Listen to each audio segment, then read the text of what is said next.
I'm Craig Kenneth, a relationship coach and a psychotherapist. Every relationship is different, and every breakup is different.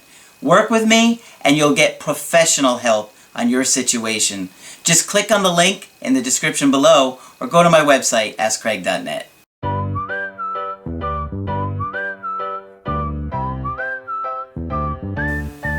Hi there, I'm Coach Craig Kenneth.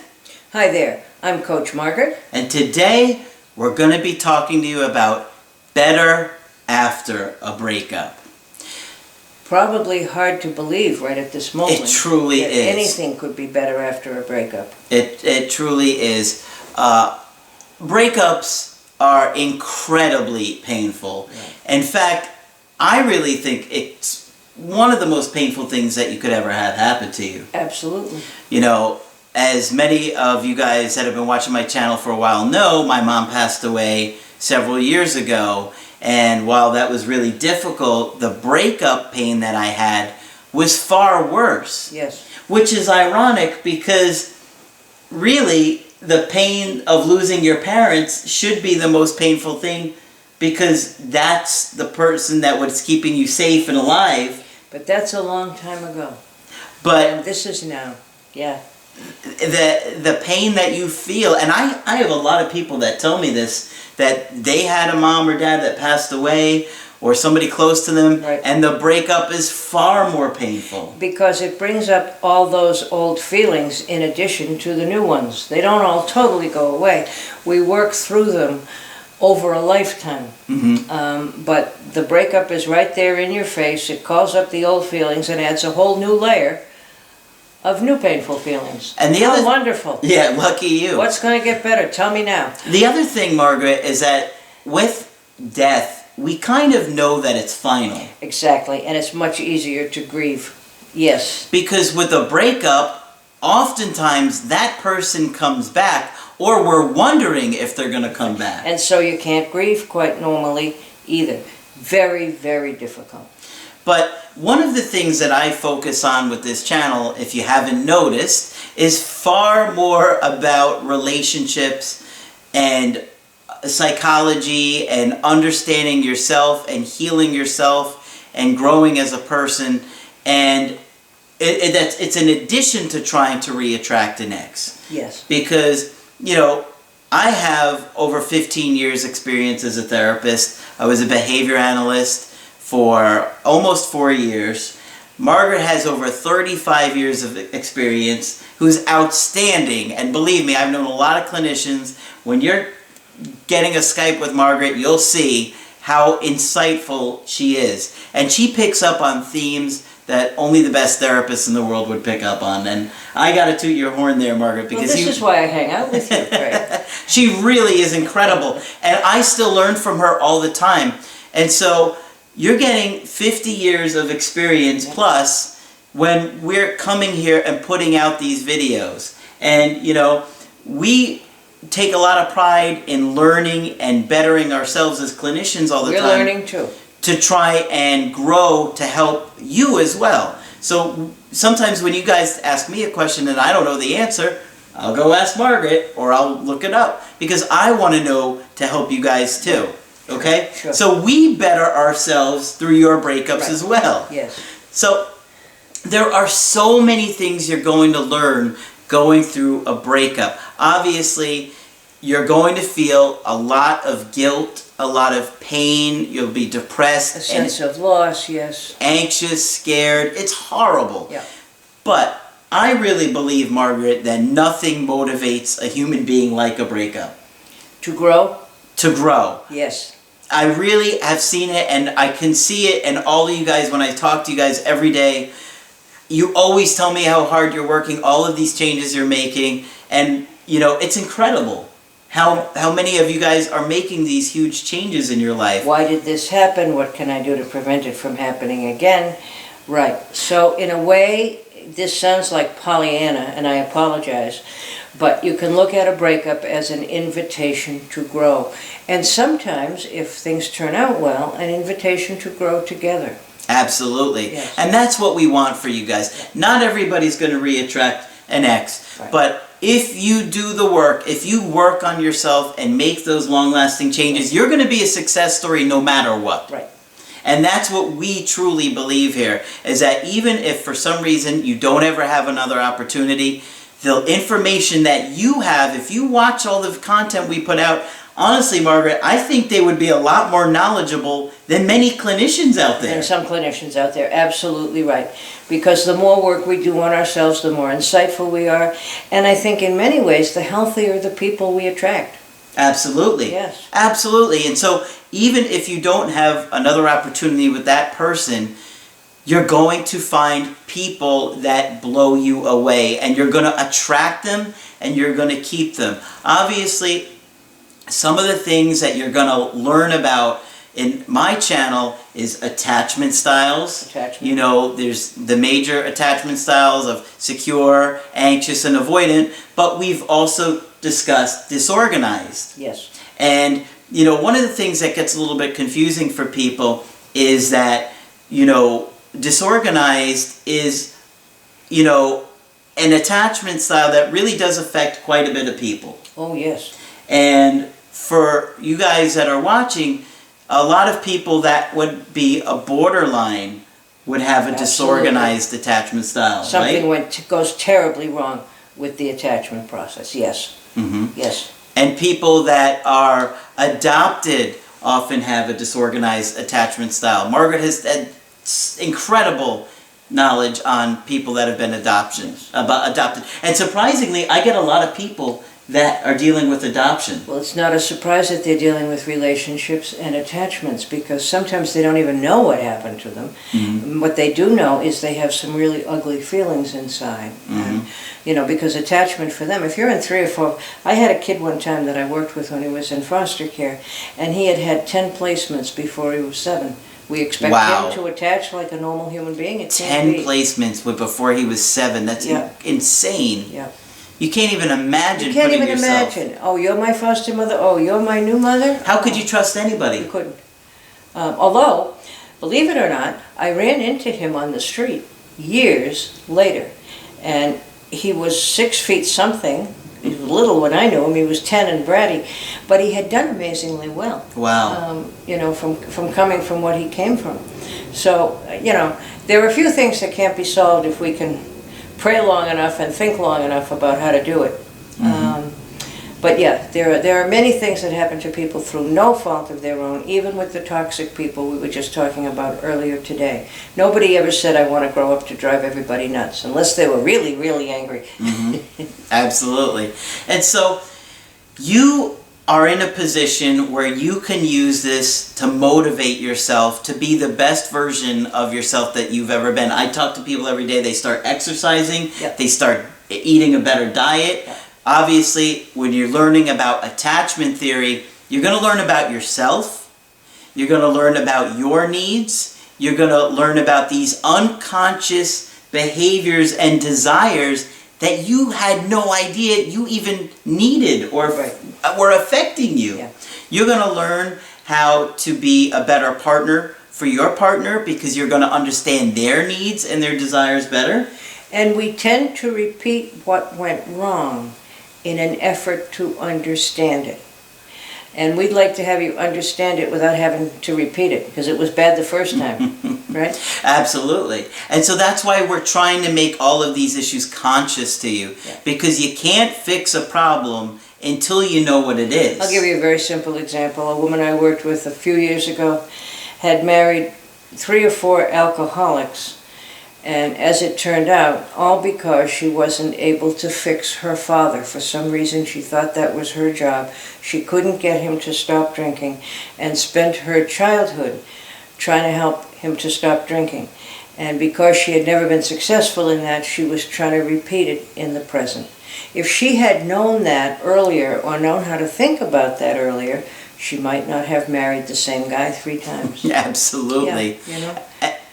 And so that's what we're trying to help you do. We're trying to better you through all of the information that we put out, and you can see that nobody is putting out the content that we are here, and we're proud of that, okay? And we work hard at it. We do, and we're always trying to learn to help, even if we can come up with one new thing to teach you Yes. in a video, that's one new thing that you didn't learn that might make the difference between getting an ex back and keeping them. You are in a position where I know you feel absolutely the lowest you've ever felt. Use that to motivate you. Look within yourself. You can learn, what did I do wrong? What will I do differently in the next relationship when I find somebody that I'm really attracted to again, or when my ex does come back around again? Because one of those things is going to happen. Yeah, at some point. Yeah, one of those two things is going to happen. Sure. And all you could do is stay motivated, stay dedicated to yourself, and improving to be the best version of yourself that you can. And, you know, I get success stories all the time. And whether it's about getting somebody back or, you know, I had a guy recently update me that I've been working with months, say, I'm dating like 6 different beautiful girls right now. He goes, maybe this is a success story that you were talking about. Yeah, for him it was. His ex wound up being like really flaky and immature, and she regressed, and she wasn't even the woman that she had been in the relationship. So he was really disappointed, but now he's dating 6 girls, and believe me, he's happy. I'm sure he's happy. I'm sure he's happy. I hope he's good at decision making, because he can't support all 6. Well, he's still watching the videos. He's still really motivated. Good for and he's him. doing great. No, Well, why wouldn't he be? And he So had that it works. massive amounts of attachment trauma. Sure. It's just horrible. Yeah. And so use your pain to grow, okay? Because it's in these periods that you're going to find you're going to be the most dedicated. And if your ex comes back too soon, a lot of times you haven't done You stop again. enough work to keep them. I see that a lot, Margaret. Yes, I I know will you do. see people that an ex comes back Right. 3 weeks later. And they're off the program. They stop watching the channel, and then they say, you were right. I didn't listen to you in our Skype. I went back to my old ways. I remember, I could think of a guy right off the top of my head who did that. Well, people have to be ready. Yeah. And that's what we're trying to get you to. Yeah. You know, obviously, there's only just Margaret and I, and there's hundreds of thousands of you guys watching my channel every month, and it's Yes. only growing. Yes. But we are committed to helping you grow, so you need to make that same level of commitment for yourself. Oh, I like that. Right? Yes. Because sometimes I feel like I'm working harder for somebody than they're working on themselves. Yeah. It's frustrating. Yeah, but I knew a therapist who used to say, now listen, if I'm making a commitment to be your therapist, you better give up the suicidality and stay alive for me to help you. That's right. So I want to see you guys motivated, and you know, we talk about You're worth it. Yeah, absolutely. You're you worth are. it. And even if they didn't see the value in you, or maybe they were just tired of your behavior, maybe they felt unsafe in the relationship, maybe they felt unloved by your behavior, we're doing our best to assess that and help you turn that around. And so we just wanted to put out a really positive video for you guys, because we know how discouraging it can be. Oh, yes, absolutely. And I made an observation to Craig today. I'm relatively new to the Skyping. And one of the things that has struck me is that when I ask the person I'm talking with, and I'll say, well, you know, okay, so you've let me know about your partner or your former partner, and let me know what their strengths and weaknesses are. How about you? What do you have going for you? What are your strengths? And I get a long silence. Okay? So I just wanted to issue the invitation, anticipate that question, and give it a little bit of thought. People have a terribly difficult time with that. I remember one time when I worked at a local agency, I advertised a self-esteem group, and my phone blew up. There were many, many people out there who didn't feel like they had the self-concept or the sense of efficacy, meaning I can accomplish things in this world. I can do things. I can go places. I can do stuff. So I just wanted to issue sort of an invitation of think what you would answer if you were asked that question. What do you have going for you? What's good about you? What things do you do well? Are you fun to be with? Do you have a sense of humor? Do you do fun things? All those questions of why would someone want to be with me? What do I have to bring to them? And sometimes there are things that you don't even think of that people are attracted to you and you. So I'm just inviting you to take a look inward. Yeah. Okay. I'm extraordinarily handsome. Well, we all know that. That's one of the things you have going for you. You should see the list. It's really long. It's really long. What about your wonderful temperament? It's not bad. I've rarely seen this man in a bad mood over years. It's not bad. Except going through a depression. Yes. Over a breakup. Yeah. That was about it. But even then, you weren't terribly grumpy or nasty or anything like that. No, I wouldn't say I was grumpy or nasty. You was quietly sad. Just devastated inside. You know what I would love to see people do, Margaret? Honestly, I would love to see people in the comment section write 3 or 5 things that they have going for them. Yeah, what a wonderful idea. Yeah. You know, think about it. And if you have trouble thinking about it, call us. Of course, that's what we're here for. But 100 things go into that. I can remember when I was growing up in Boston, and maybe it's an Irishism, I don't know, or maybe it was more generalized than that. But parents would say, if you tell your kid too many good things about him or herself, they'll get a swelled head. I've never heard of swelled head syndrome. But what is that about? In other words, you don't reflect back to your children what's good about them. How are they to know? If they only hear negative stuff from parents or anyone around them, we learn from the feedback we get. If people seem to like us, I think we say, well, okay, there must be something likable about me somewhere, even though it may not be obvious. Yeah. And I think there have been a number of other theories like that don't tell kids a lot of good stuff, or they'll get an exaggerated view of themselves. Let me assure you, I've never had a case of that. I don't think that people can get too much support, encouragement, or feedback on good things. That's right. And so we're encouraging you. Even when you feel very discouraged, even when you feel like things are hopeless, they're not. And even when you feel like your situation with an ex is hopeless, it probably isn't. It's probably your overwhelming sense of doom. It's probably your history with attachment trauma and neglect or abandonment that's causing you to feel that way. But a lot of times, your situation isn't nearly as bad as you think it is. Well, when you feel like that, though, there's no talking you out of it. There's no talking me out of it anyway. Yeah. No. Sure. About some of the things that might have happened in your life that made you doubt what sort of a person you are. Absolutely. Absolutely. And this breakup would do that. Sure. Because when somebody leaves you, somebody that you really love, somebody that you thought you had a strong connection with, gets you at the core.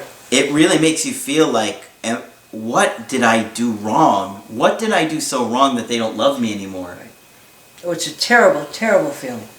Yeah. It is. It's probably the most painful feeling you could possibly have. And I know it too well, and that's what propelled me to learn all this stuff and to be so motivated to help you guys. Right. Because I felt hopeless and I felt completely clueless and had no idea how to handle things. Friends and family are always going to give bad advice. Yes, they try, they mean well, but usually not good.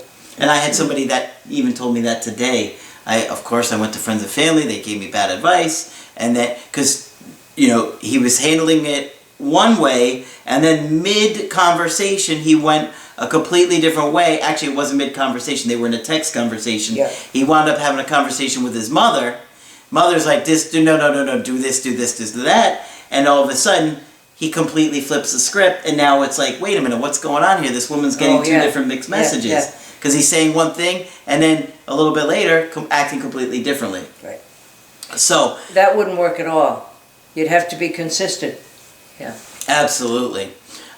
So we know how hard it is to go through this. Margaret has such an understanding of depression and anxiety and loss and issues with family of origin.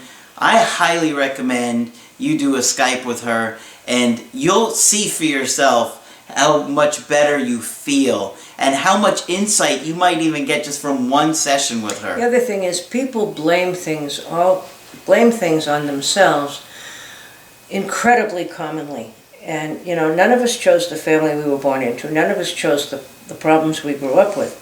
So many times, it's a quick relief of guilt that you've carried. And I remember one person who said to us very suddenly one day, "My God, then it's not my fault." No, you didn't choose the family you were born into. No. And you didn't have you didn't have a choice if you had a parent that was anxious or depressed or a drug addict or abusive. Or a bipolar stepfather. And no, it wasn't normal. No. It wasn't normal. And so now you have to work through that trauma. Otherwise, you're going to continue to act out those relationships with your partners. Yes. In an effort to fix it. And you got to figure it out, because you don't want to keep going over and over and over and making those same mistakes, and even unconsciously putting that person into that role. That's right. That's right. I had an alcoholic father. I wasn't able to fix him, so you better start drinking so I can fix you. Yep, and we do it. Yeah, We do it. So, leave in the comment section, maybe 3 or 5 things that are strengths for you, that you have going for you. Yeah. And Margaret is still trying to figure out YouTube a little bit, but she's trying to figure out the comment sections and how she can even start commenting for you guys to let you know she's there. Yeah, you're right. I haven't mastered that yet, but I'm working hard on it. The internet, Margaret can get on there and see your comments and maybe make some comments too. Yes. But we just wanted you to think about that, and we do recognize how hard it is to go through a breakup. Margaret's been there for several of mine, and helped me through them, and helped me figure all this stuff along the way over the years. Right. And so now we're trying to teach you to empower you. But it was almost miraculous. Once you put it together, it all made sense. It really was. Okay. It was incredible, right? Yeah. But so now we're trying to, put that in all the videos and educate you guys as much as we possibly can. And we do appreciate all the support from you guys and the encouragement that we get, because you guys absolutely are the best. I cannot be more happy every single day. I get people that are excited to talk to me. Yes. And I love talking with you guys. Anybody that's done a Skype knows. And it's crazy. I talked to somebody today. I hadn't heard from them in 4 months, and I was able to put their story together in about 5 minutes. Yep. And she was like, "How do you remember that?" I mean, little details. Yeah, but if you've seen a real life person that you had a real live relationship with, you do remember. Yeah. Yeah. Absolutely. Yeah.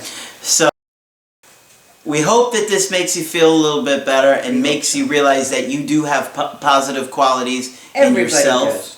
And you're working hard to make those things even better. Right. So if you want to get our help personally, just go to the website, askcraig.net, sign up for the coaching option that works best for you. I do email coaching, I do Skype coaching. If you got to get with me right away, I do offer emergency Skype coaching. Margaret is now available to do Skype coaching. Skype. And that's it for this video, and we will talk with you soon.